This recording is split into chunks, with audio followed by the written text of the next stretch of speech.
Yun o mga kaboss biyero, magandang araw sa inyo. Ngayon half day lang tayo bumiyahe. Kumuha lang tayo ng panggas natin. Kasi may na rin at kasi Holy Week na. Holy Week na ngayon, buong linggo ngayon ay Holy Week na. Kaya siguro may mga pasero pa rin naman, pero medyo mababa kasi siguro iba nagsiuwian na ng probinsya nila. Ngayon pauwi na tayo ng bahay kasi may atin lang tayong event, graduation ng aking bunso na si Kuya JC. Ayan. Pagupit na ako, siyempre na para naman malinis-linis tignan ang buhok natin, di ba? Hindi kita yung mga puti-puti, pagupit na ako yan. Tamang video muna tayo dito. Kaya sabi ko, Gupit Army 2.0. Yan, yung madas natin gupit. Kasi ito, komportable ako dito, wala nang ganong diba? Maliwalas tignan. Pati ito yung talagang gupit ko, sanay na ako dito. Kaya, kumbaga, komportable na. Ayan, tapos na tayo magpagupit. Ayan, kita, malinis na, di ba? Maayos na tignan. Ayan. Mag-aasikaso na tayo papunta ng graduation kay JC. Hinihintay na kasi ako. Ayan, nakabisa tayo, hinihintay ko na lang sila. Yun, excited kasi first time kong attend. First time natin na-attend kasi madalas talaga si Teng Teng lang. Ako kasi lagi na sa biyahe, di ba? Kita nyo naman. Biyahe lang tayo ng biyahe, syempre. Ngayon natin tayo talagang pumunta ako. Ayan o, dito mo, tamang ayan, nandito na tayo. Naglalakad tayo, papunta na tayo ng Bacoor Coliseum. Kasi doon yung graduation nila. Ayan, tamang lakad lang tayo dito. Ayan, excited o. Excited.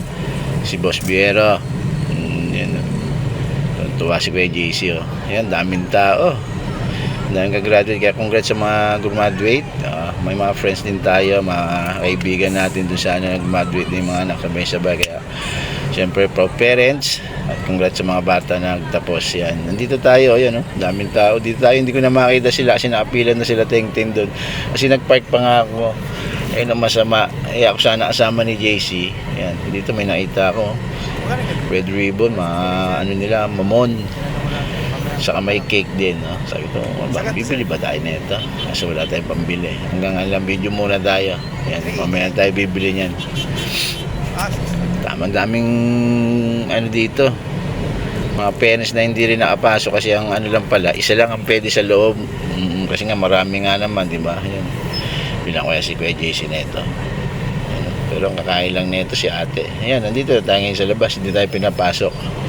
Wala tayong magagawa, isa lang. Okay lang naman, at least nandito ako sa nandito ako kasama niya kahit nasa labas lang, naririnig ko rin naman. Pero siyempre iba pa rin sa loob. Pero okay lang, ganun talaga. Sumunod tayo.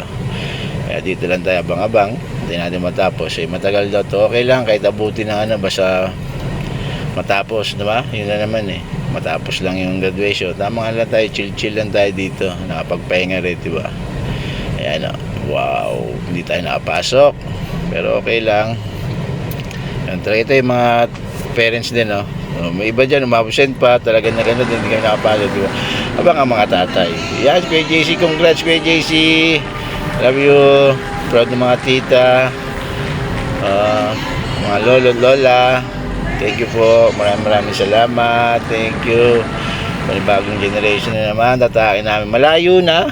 Ay, malayo pa, pero malayo na. Yan, inip na kami dito. Ay, si parang Richel, di rin nakapasok.